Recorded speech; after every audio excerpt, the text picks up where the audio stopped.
반갑습니다. 명슬리안입니다. 오늘은 웨슬리 설교, 산상설교 세 번째 시간입니다. 마태복음 5장 8절에서 12절.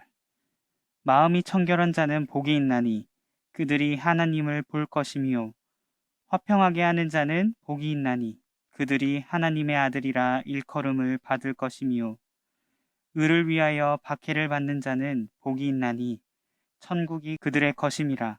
나로 말미암아 너희를 욕하고 박해하고 거짓으로 너희를 거슬러 모든 악한 말을 할 때에는 너희에게 복이 있나니 기뻐하고 즐거워하라. 하늘에서 너희의 상이 큼이라. 너희 전에 있던 선지자들도 이같이 박해하였느니라. 아멘. 오늘 설교는 마음이 청결한 자, 화평하게 하는 자, 의를 위하여 박해를 받은 자에 관한 설교입니다. 그 의미는 무엇이며 받게 되는 복은 무엇일까요? 마음이 청결한 자는 예수 그리스도를 믿고 거듭나 완전한 성화를 이룬 사람입니다. 하나님의 능력으로 깨끗함을 받은 사람이고 하나님을 더욱 사랑하는 사람입니다. 외적으로나 내적으로나 성결한 사람입니다. 불결한 생각이 있지만 행동하지 않는 것에 안심하지 말고 생각으로도 불결한 것을 가차없이 끊어야 합니다. 행동도 생각도 한 방향으로 가는 것입니다. 그 방향은 하나님이 되는 것입니다. 이렇게 마음을 깨끗하게 하는 사람에게 받는 복은 어떤 것일까요? 바로 하나님을 보게 됩니다. 하나님의 임재를 경험하게 됩니다. 선한 일들 중에 하나님이 계신 것을 보게 하시고 하나님이 나를 소중히 여기시는 것을 느끼며 자기개발과 운동의 필요성을 느끼게 하시고 내 모든 것에 관심을 가지시는 하나님을 보게 됩니다. 이 세상 속에서 일하시는 하나님을 발견하게 되는 것입니다. 이 세상에서 하나님을 보고 친밀하게 살아가는 자가 되는 것입니다. 화평하게 하는 자는 누구일까요? 평화를 위해 일하는 사람들입니다. 기회가 있는 대로 선을 행하는 사람, 모두에게 사랑을 주는 사람, 바라는 것은 오직 주님께 착하고 신실한 종아 잘하였다. 듣는 칭찬뿐인 사람, 주님께 하듯이 사람을 대하는 사람입니다. 선을 베풀지만 상대방을 변화시키려 애를 쓰지 않습니다. 왜냐하면 영의 일은 오직 하나님만 가능한 것을 알기 때문입니다. 주님이 원하시는 대로 선을 행하는 사람입니다. 그리고 좁은 문에 들어가려고 노력하는 사람을 도와 더욱더 정진하게 합니다. 화평하게 하는 자가 받는 복은 무엇일까요? 하나님의 자녀로 불립니다. 하나님의 상속자로서 그리스도와 함께 상속할 사람이 되는 것입니다. 의를 위하여 박해받는 자는 웨슬리가 팔복의 마지막 결론으로 보고 있습니다. 박해를 받는 사람은 어떤 사람일까요? 예수 안에서 경건하게 살고자 하는 사람들, 팔복에 속한 사람들입니다. 팔복에 속한 사람들이 각각 어떤 박해를 받는지 웨슬리는 말해줍니다. 심령이 가난한 자는 졸렬하고 아무 쓸모없는 인간이라 박해를 받고, 애통하는 사람은 우울하게 하고 기분 망친다고 박해를 받고, 온유한 사람은 줏대가 없다고 박해를 받고, 의에 줄이고 목마른 자는 광신자로 불리며 조롱받습니다. 긍휼히 여기는 자는 죄인들을 받아줘서 자신들을 위험에 빠뜨린다고 박해를 받고, 마음이 깨끗한 자는 자신들이 무죄라고 하면서 하나님을 거짓말쟁이로 만든다고 박해합니다. 화평하게 하는 자는 자기 편을 얻기 위해 위선을 떤다고 박해를 받게 됩니다. 우리는 세상에 속하지 않았기 때문에 박해를 받게 되는 것입니다. 예수님께서 말씀하셨습니다. 세상이 너를 미워하면 세상이 나를 먼저 미워한 것을 알라. 세상이 예수님을 미워했기 때문에 예수님을 따르는 사람에게 당연히 미움이 온다는 것입니다. 이에 요한일서는 세상이 우리를 미워해도 이상히 여기지 말라고 이야기합니다. 우리는 세상에 속하지 않았기 때문에 박해를 받는 것입니다. 그러면 박해하는 사람들은 어떤 사람일까요? 욕정을 따라 난 사람들, 예수 안에서 경건하게 사는 것을 거부하고 사랑과 용서의 하나님을 모르는 사람입니다.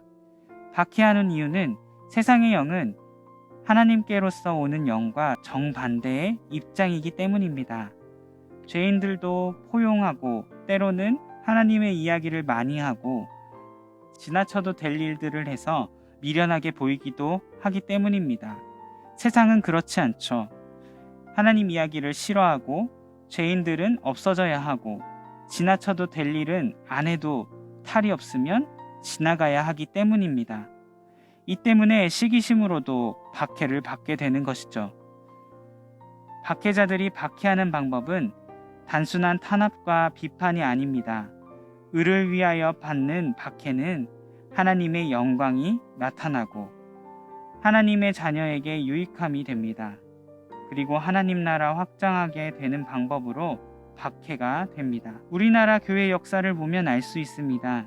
선교사들의 무고한 피로 이 땅에 복음이 퍼져나갔고 그 복음 가운데 원수를 사랑하고 용서하는 놀라운 일들이 벌어졌습니다. 박해가 박애가 되었고 수고와 고통은 풍성한 열매가 되었습니다. 박해는 하나님의 자녀로서 당연한 분기십니다. 예수님이 말씀하십니다. 너희가 세상에 속했다면 세상이 너희를 사랑했을 것이다. 그러나 너희가 세상에 속하지 않았기 때문에 세상이 너희를 미워하는 것이다. 우리는 예수님을 따르기 때문에 박해는 당연한 것입니다. 우리는 세상에 환심을 사는 존재가 아닙니다. 예수님을 바라보고 사는 존재입니다. 우리가 당하는 박해는 하나님이 다 아십니다.